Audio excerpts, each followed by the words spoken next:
All right, welcome back into another episode of Indie Today we are joined by Mitch from High Crime again for their second go round on the Indie train. Mitch, how we doing? Dude, I'm so happy to be back. Good to talk with you again. How are you doing? I'm great. I'm great. We're just getting through it here in Atlanta, getting a nice Tuesday night. So, well, I mean, what's been going on with High Crime? I mean, when we last talked, like we talked a lot about World's Fair, and we talked about, I believe there were two of you on the show with us, and we were doing a lot of we were talking about stuffies and different side businesses and things like that. So, what has been the last few years been like for you guys? Well, like all bands, they change and evolve, and we continue to change and evolve. Brielle, who was on the last call with me, she's moved into trying to do those stuffies as full time as she can. And just, I think, like a lot of people, just kind of was getting burnt out on music. So she decided to step away from the band. Uh, I forget when that was, some point early last year. And me, I'm someone who I'm definitely a lifer where I just wanted to keep going, working on stuff. And it was exciting that I got the opportunity to do it in a different way, because with kind of the full band version of High Crime, we had done an EP, we'd done a couple albums and different singles, and all I've ever really wanted to do was be in a band. Playing music with my friends is my favorite thing, but kind of all of a sudden when I didn't have everyone in the band and I was just kind of working more solo, I realized how limiting sometimes being in a band can be. Where right off the bat, if I write a song, I kind of know that, like, all right, in a band setting, this song, it needs to have two guitars, vocals, bass, drums. That's going to be what the thing is. And you don't want to have different tunings in between songs. In a live context, you want to just be able to go through them. And so when I got the chance to kind of, make a new album by myself this time, I I wanted to try to do something very different than what it was with the band. I didn't want a new High Crime album to come out and have people say, "Oh, well, it sounds like High Crime songs just without Brielle and Cody on it." A Hmm. lot of my favorite bands, and I'm sure your favorite bands, do the same thing. They kind of challenge themselves and evolve over time, and I'm like, oh, I've kind of done this indie pop thing a few times in a row. Let me really try to get outside my comfort zone and try new things. And I've been talking for a long time, but that's kind of the basic starting point of how we got to this new album, Spirit and Candor. Yeah, and definitely want to kind of highlight. Like, I mean, it's much different than what you guys have done in the past. Like, so for this one, Spirit and Candor, like, did you do all the writing? Like, what was kind of the process, within this one? Yeah, so I call it a solo album, this one, where the old kind of older High Crime songs, I was still kind of one of the principal songwriters, but Brielle, she wrote songs and we worked together. But I was doing a lot of kind of things where there on the old albums, I was playing guitar, doing some bass and percussion and piano stuff. And it was just kind of, this was the natural extension of that for me to do other things. Because between our first and second High Crime album, it took like 5 years of doing that. Uh, and part of that is, again, with the band process, where like when you're working with others and you don't want to exclude others, it's like, all right, we have one day a week we can get together and work. We'll spend a few hours, we'll record your vocals and guitar, and then come back a week later and we'll edit those vocals and guitar, and then maybe realize, oh, we need to re-record that section, and then spend a day doing that, and then another day editing those. And all of a sudden it's been like 4 or 5 weeks just working on one song. So it can be kind of a slow process. So that was really nice for me this time, where I could work on an album just fully by myself, where I wrote all this music and lyrics. I'm playing every instrument except the drums, and there's a couple harmony vocals I asked other people to kind of sing behind me on. But no, this is pretty much all me doing it. I mixed the whole thing as well, which is something I hadn't done since our very first EP. I mixed that. I wasn't very good then. I don't know how much better I am now, but I'm happier with how this one sounds than my first go around at mixing. Nice. So, I mean, like, really a true solo Mitch effort here. Was there any thought to, like, taking, and putting it under a different name other than High Crime, or was it always going to be a High Crime album? It's always felt like a High Crime album. That's just kind of what since I moved to Seattle, and like the bedroom I'm talking to you from right now, it's where I've been writing High Crime songs the entire time. it's what I've kind of built my musical identity into, and it always made sense for me to just continue calling it high crime. Part of it I don't part of it is the creative thing. I had gotten very attached to being high crime, and then part of it is kind of like a selfish marketing thing where the idea of like, oh, we've got however many thousand streams already, we've got this many hundreds of followers, and to kind of start from zero under a new name seemed like something I've already put in the work. I don't want to have to restart everything. And yeah, this is already my brand. I've established it. I've paid for the website and domain. I'm not trying to make my life hard and really do things all over again. Yeah, yeah, for sure. I mean, I think that totally makes sense on that front, especially if it's like kind of the spirit of the music is still kind of similar, and like, you're Yeah. still there's still definitely an attachment to that, that old stuff. For this album, Everything Under the Sun, that's the one that has the currently the most streams. Like, Mhm.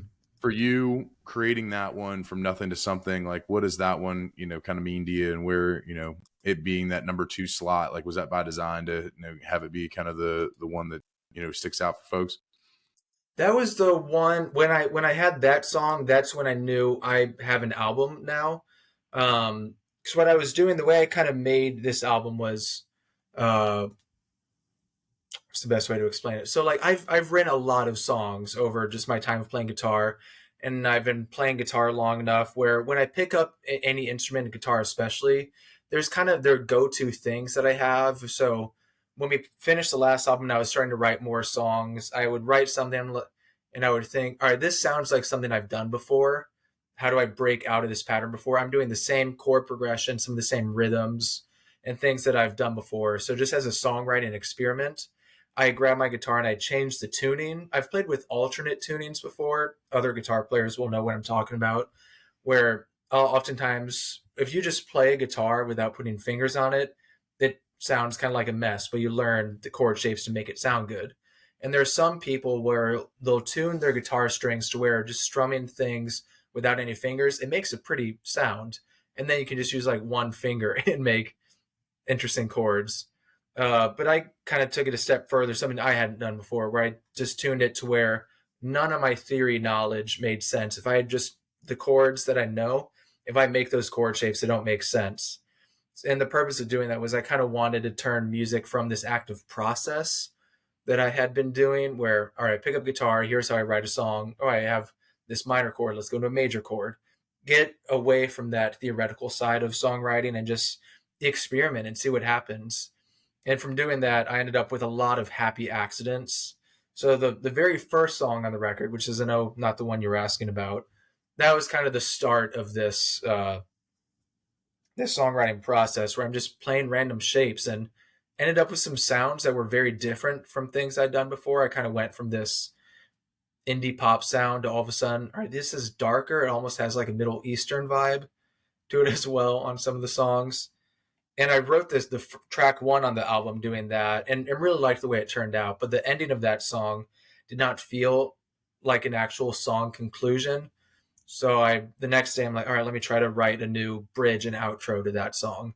And that's what became Everything Under the Sun, is that second song. And when I had those two songs that kind of flowed into each other, that's kind of when I got really excited, because I'd never really had something where the songs link into each other like that. And so I started thinking, oh, is this going to be a concept album, where is this going to be like Dark Side of the Moon, where things flow into each other, or The Wall by Pink Floyd, where things flow into each other and tell a story? And that was an exciting but daunting idea. So as soon as I had those two songs flow into each other, um, I decided to keep having songs flow into each other, and that ended up being a 5-song suite.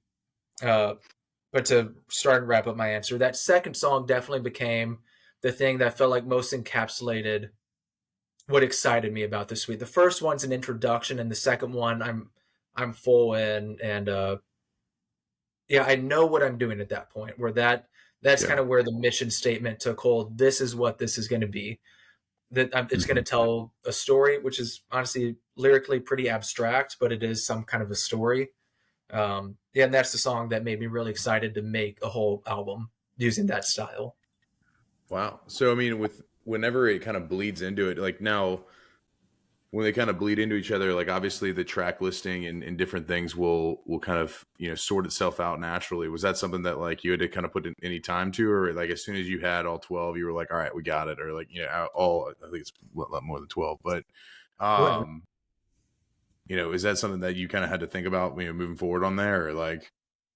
The first five songs were pretty much written in the order that they were written, and just are like, all right, that's the way that song four ends. So how do I want song five to flow into that?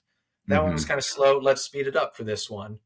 And by the time I got to that fifth song, I thought I was going to keep going, but the fifth song is a very high energy, bombastic thing. And the way it ends, when I tried to add another song after it, it just felt like no, the first five songs are kind of that's this one story. And the Yeah. album is called Spirit and Candor because I kind of think of it as two sides.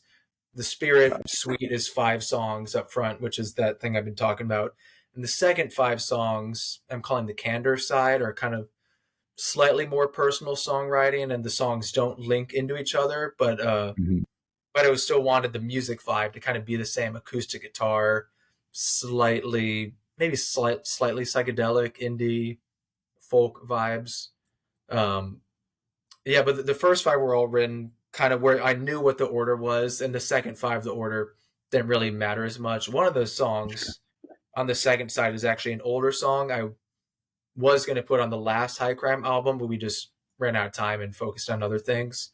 So that second half is a little more of a collection of songs, but I recorded them in an attempt to kind of keep a similar stylistic vibe, which is again something I hadn't really done before. The Sure. previous albums, there may be something where it's like, oh, this is just all synthesizers, and then you'll have an acoustic guitar jam, and then something where it's almost a Caribbean sound. Where this album, I wanted it to be a cohesive sound for the first time. Gotcha.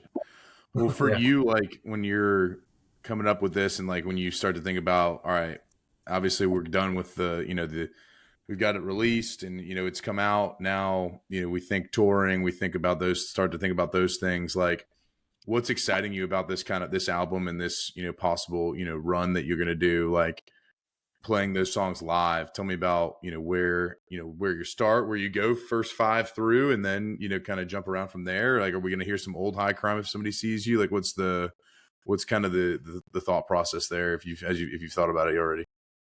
Yeah, I've done a couple shows. Earlier this year, I did a show where I tried to play as much of the album as I could, like a few months before it came out.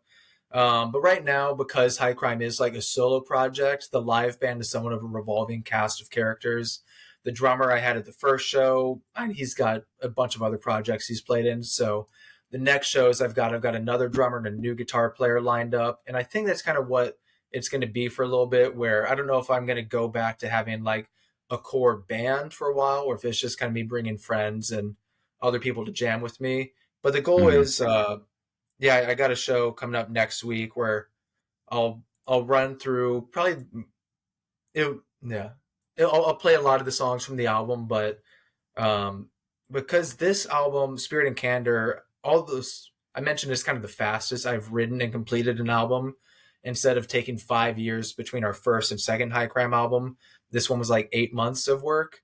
But I've been sitting on this music. I completed it earlier in the spring, so I've been sitting on it for like 6 months, and I have a bunch of new songs that I also want to play live. So I'll yeah, these next shows I'll probably play as much of the album as possible. There's some things I'm still figuring out how to play live. There's a few more um, musically complex things with this album, both in the arrangements and sometimes some time signature things, or maybe some things where I need four guitars to make this song sound the way I want it to sound, but I don't have four guitar players in the band. Yeah, but I'm kind of working on. I have a rehearsal this week with some new live band members, and we're going to go film some live videos because I don't really have good live videos of this new Mhm. band yet. So that's a priority to get that out there. And I'll send those videos to festivals, hope to play festivals and tour a lot more than I have done historically. Hopefully, make it out to Atlanta. I know I want to get out there, see you guys. Yeah, it'd Yeah. be great. So, I mean, speaking of that, like obviously you got some big big shoes there to kind of get into the touring world, I mean, where else do you want to go? I mean, obviously Pac Northwest is probably starting out, but where are some places other than Atlanta that you guys want to get to, as the High Crime project? Well, I'm someone like growing up, my family, we never did, the only vacations we went to Florida every year. So there's a lot of the country I haven't seen. And now that I'm kind of in my early 30s, I want to get out and explore. So the East Coast in general, I've only really been to Florida. So I've never been to New York. I haven't spent time in Los Angeles. I've never traveled internationally. I'm planning a trip to Portugal in Hmm. May, which I'm really excited for. I would love to play a solo show there. I probably can't afford to fly an entire band out to Europe to play shows, but if I can borrow an acoustic guitar and play a little solo set while traveling abroad, I would go anywhere. If someone says, "Hey, Mitch, come play a show," I'll try to find a way to do it.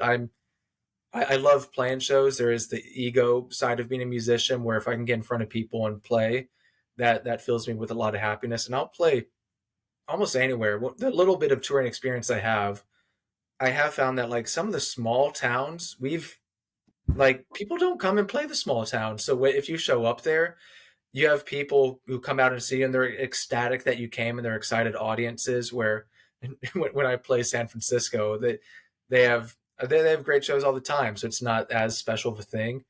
Or and Sure. just any kind of major city. So like yeah, I'll hope to hit some small towns, some big markets, and yeah, see the world now that I'm in my 30s and kind of have a little bit of expendable income to get out there and yeah, just have fun. Yeah, I love that. I love that. I mean, I think like now's the time. I mean, to get Yeah. to, I kind of, it's the time to be able to go and travel and do those things now. And Yeah, the other obviously, band members I've sorry to cut you off there, but yeah, the no, other go ahead. band members who I've been playing with, I've been upfront with them that like, hey, these are my ambitions. If you want to join the High Crime Live Band, I do want to tour. And some of them were like, yeah, I've always wanted to do that too. Like, I would love to try to do that. So, yeah, I think what we're all excited about getting out there playing as many shows as we can. Fingers crossed. Yeah, yeah, for Yeah. sure. Well, I mean, with this, obviously having, a newer kind of feel for this, project, like, I always want to ask people what they appreciate about, some of the people that are, affecting it. Obviously this is a little bit more solo than it used to be. Oh, sure. But ultimately, like, there are people who are helping, in some form or Yeah. capacity. And so, like, who is someone that you appreciate, that's helped you along the way in this project, and like, tell me about why you picked them. Yeah, I've got a few actual collaborators on the album. The person who shows up the most is a guy named Aaron Goldman, who drummed on the album. The way I was kind of recording these demos, basically this album is a album of demos that became just the studio recording, where I just kind Hmm. of replaced crappy sounding things. So a lot of the original drums I had, they were just stolen rips from YouTube that I kind of chopped up and sampled, or maybe just me playing with like a shaker and like claps to try to figure out the feel. And I gave that to this drummer named Aaron, and he improved on my ideas in some really great ways. Um, and just yeah, he played drums on most of the album and was a really helpful person. Um, and just kind of bringing out the best of the songs. There's a song on the album called Treehouse, which I wasn't expecting to have drums on. I already had a lot of layered percussion. I had some rain sticks and I was like banging bongos and sticks and claps and all these things together. And I kind of liked it. It had this tribal sound where I'm like, I don't want just a rock drum kit on this. But when he was learning the songs for the studio, I had a demo of that song in the song folder. And I told him, oh, don't worry about that one. That's just, but he was listening to it. And when he came into the studio, he's like, I have an idea for this song. Uh, let me try to play drums on it. And it made the song so much better. So it's one of the things, bringing in collaborators is really important, because if I'm fully left to my own devices, um, there are positives and negatives to it. There are some things where in like older versions of High Crime, if I had a weird idea, it may get kind of voted out by committee. If all of a sudden I'm like, all right, this song's in 4/4, but for this, let's just do one measure of 5/4. People are just like, oh, well, that's going to be hard to rehearse. I'm going to mess it up. Let's just keep it simple.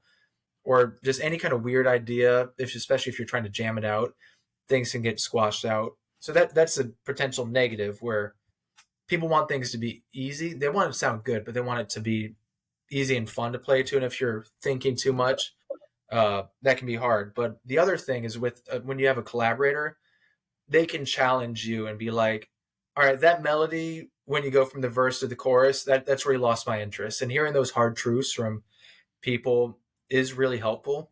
Um, and Aaron could be one of those guys to be like, I don't like the drum part you have here. Let me try this. Let's go halftime.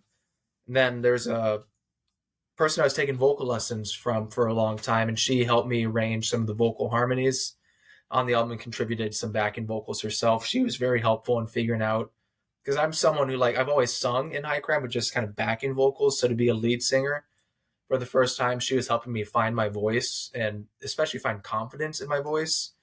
A lot of these songs, they in older high crime songs, we had been playing the songs live for maybe a couple of years before they come out on record, where this time I was just kind of in my studio for the first time.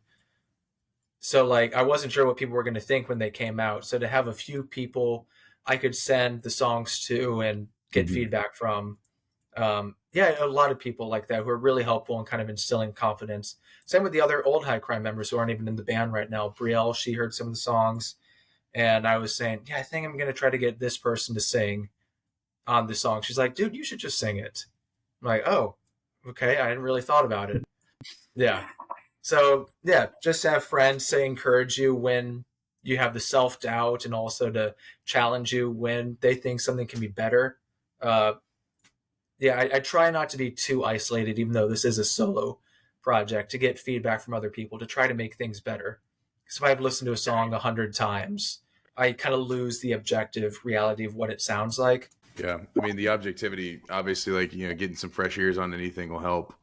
Yeah. And that's awesome. You had somebody like Aaron and obviously your vocal person to kind of iterate, but not, not kind of, things get voted out, more so just getting it, tightened up to where you feel like it feels good. And, for that, like, obviously this is the first step. You said you have a bunch of new songs as well. So like 2025 and beyond, I mean, what do we, obviously touring is also on the docket. Do we have more material to put on the, put in the recording studio and everything, or what's that look like? We do. Yeah, thanks for asking. I'm trying to figure out how to kind of shape these songs, because I've kind of got little groups of things. There's 2 or 3 songs that are kind of just almost like acoustic ballad and very classic songwriting. There's one song or a couple songs that are more experimental. One song that's kind of a very rock sounding thing, which I like, kind of reminds me of the Strokes. So it's the type of, and there's one song out, if you know what a harpsichord is, this kind of like harpsichord piano sound is like kind of leading the way, and there's a little funk pattern to it, which I hadn't really done before. The process of making Spirit and Candor was such a really good eye-opening experience for me to, again, challenge myself, get outside my comfort zone and try new things. That was such a positive experience. I want to do that again and maybe challenge myself in other ways. Like, all right, don't try to, instead of working from the guitar first this time, maybe try to have the guitar be the last thing and start on piano, which is an instrument I'm not even that good at. But there's like 2 songs I've started on piano that I like the way they're going, because they're getting new types of music out of me, as opposed to the hundreds of other songs I've written that some of them, in my mind, they kind of sound the same. So I'm figuring out what exactly the next thing will be. I might just be, I held on to these songs for a while. I imagine what I'll do early next year, drop a single. And then what the single that comes after that may be totally different in style. It may build on that. I'm kind of figuring out what type of sound do I want to go for. Because there's a lot of different styles and sounds I'm playing with. It's like a bossa nova tune I've been sitting on for a couple years that it may never come out, but I like the idea of it. So to be determined. There will definitely be more new music in 2025, though. I don't know what it will sound like yet, but I've got a few things I want to get out there, songs I'm excited about. Yeah, I mean, I think like you seem like you're kind of exploring the space, and the transition from the indie pop, hey, this is what a high crime song sounds like, versus what it can sound like. And I think you're doing the right stuff to be able to, get the, get all the different things out of you to, see what works, and, Yeah. go with your gut. Yeah, I don't know if you're a guy who listens to the Beatles much, but they there's the early Beatles sound while they were playing live shows and doing all that, and then their music drastically changed when they stopped touring and just kind of became a studio band. When the Hmm. song started in the studio instead of starting from a way you have to be able to recreate it live, that's where some of my favorite stuff comes from. So I'm kind of liking the ability to start things in the studio instead of starting it in a room jamming with other people. And that doesn't mean I won't go back to the old high crime sound. I'm really proud of a lot of those songs I wrote, and I'll definitely probably bust some of those out live Sure. and go back to that style, because there is that's how I've written most of my songs, and I still like the style. But right now, it's really freeing, just trying to do things where I don't know what I'm doing. This album was kind of the first time, and hopefully a lot of songwriters or people who record music will connect with this, where for a long time, probably like 10 years, when I wrote a song and tried to record it, the recording of that song, it was always a little bit different than the way I heard it in my head. Hmm. And this new album was the first time where I'm like, I know how to translate the songs in my head onto a recorded medium. So because I kind of got better at doing that, I wanted to just try other things, and like, I don't know how to get that sound, but maybe I kind of do how now, or I could find a way to make something interesting. And just the process is becoming really fun. Um, when you start a song, like let's say I jam a song with the old band, and it only exists in the live form, and you try to copy the live form on a recording, that's where things get frustrating, because it's hard to get that exact feeling. But starting from the recording, it has been a really freeing experience. And yeah, I just am loving the process in a way I never have before. So I'll keep doing that. Love it. I love it. Well, Mitch, we're glad you're loving the process. We appreciate, you putting the music out there, and everyone go listen to Spirit and Candor. Be on the Yes, man. lookout for, some new singles coming in 2025 with some new feels. Go follow their band on Spotify. Go follow them on Instagram. Go, stream them wherever you stream them. I think that they're one you need to watch. So, Mitch, appreciate you coming on the show again, and we appreciate you, being a fan of ours as well. Of course, man. You were one of the first people to like kind of reach out, like any band when they're starting out, just like we're the ones who are like asking, can we play a show at your venue? Can we do an interview with you? And you guys kind of reached out to us, and we're like, I don't know how you guys found us, but yes, we'd love to talk. The ego of musicians, anyone who's like, hey, can we talk to you? I always say yes. So yeah, you guys hold a sweet spot for us for being one of the first people to like want to talk to us instead of us having to beg people to do something with us. Well, we're glad we could fill the role, and it was a joy then, and it was a joy today. So, Mitch, appreciate it, man. Take care. Yeah. All right. Thank you.